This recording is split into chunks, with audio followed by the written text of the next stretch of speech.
지난 2022년 당시 23년 차 베테랑 승무원이었던 이현진 씨는 뜻밖의 진단을 받았습니다. 유방에 악성 종양, 즉 암이 발견된 겁니다. 종종 미주나 유럽 등 장거리 노선에 투입돼 일해왔던 터라 우주 방사선 피폭에 의한 발병이 의심스러웠고 근로복지공단은 업무상 재해임을 인정했습니다. 2022년 초부터 조금 안 좋았었는데요. 진단받고 수술받고 그 이후에 산재 받기까지 한 1년 반 정도, 2년 정도 걸린 것 같아요. 이 씨처럼 지난 2021년부터 최근까지 암 등의 질병으로 산재를 인정받은 조종사와 승무원은 11명에 달하며 대부분 우주 방사선 과다 노출이 인정됐습니다. 그런데 실상은 더 심각할 수 있다는 우려가 제기됐습니다. 원자력 안전재단이 지난해 제주항공과 티웨이 등 저비용 항공사 조종사와 승무원에 대해 혈액 검사를 진행해 보니 529명이 재검이나 추적 관찰 등이 필요하다는 결과가 나온 겁니다.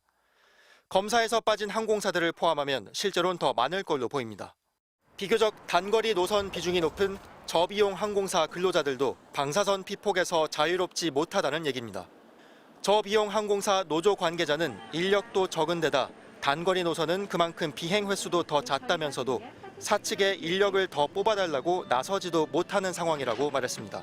2021년 항공사들은 승무원의 방사능 누적 노출량 허용 기준을 5년간 100mS에서 연간 6mS로 대폭 낮췄지만 평균 0.49mS인 원전 종사자보단 훨씬 높은 수치입니다.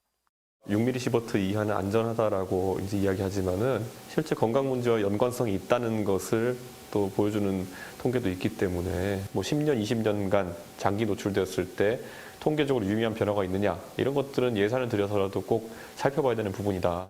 항공사들은 북극 항로 등을 통과해 방사선 노출이 심한 장거리 노선 근무를 제한하는 등 피폭량을 관리하고 있다며 추가적으로 개선책을 마련할 계획이 당장은 없다고 밝혔습니다. MBC 뉴스 손구민입니다. 1995년 대한항공에 입사해 객실 승무원으로 일한 송모 씨. 25년가량의 근무 기간 중 절반은 미주 유럽 노선을 다녔습니다.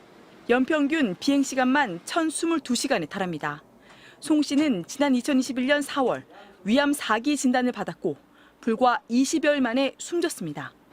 53살, 중고등학교 자녀를 둔 가장이었습니다.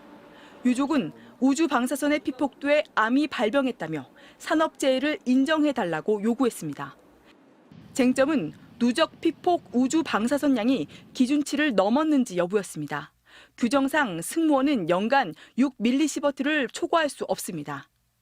하지만 시간 단축과 연료 전략을 위해 북극 항로를 이용하는 미주 유럽 노선의 경우 우주 방사선 노출량이 최대 5배 이상 높아지는 걸로 알려져 있습니다. 대한항공은 승무원이 누적 피폭된 방사선량이 안전 기준을 넘지 않도록 비행 스케줄을 편성해 왔다면서 위암과 우주 방사선의 상관관계 역시 밝혀진 바 없다고 주장했습니다.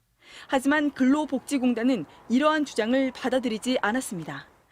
방사선량이 과소 측정됐을 가능성이 있고 장거리 비행으로 불규칙한 식생활을 했던 점 등을 종합적으로 고려할 때 암과 업무 사이 인과관계가 인정된다고 판단했습니다. 이러한 사례로 인해서 근로자들, 항공 관련된 종사자분들 건강에 대한 좀 예방 대책이 구축되는 계기가 되지 않나 하는 생각이 듭니다. 그동안 우주 방사선 산재는 백혈병 등 혈액암에 국한됐는데 고형암의 우주 방사선 산재를 인정해 준 건 송 씨가 처음입니다. 대한항공은 승무원들에게 건강 상담과 필요한 의료 제공을 지원 중이라며 우주 방사선에 대한 사전 사후 관리를 강화해 직원들의 건강 관리에 더욱 힘쓰겠다고 밝혔습니다. MBC 뉴스 임현주입니다.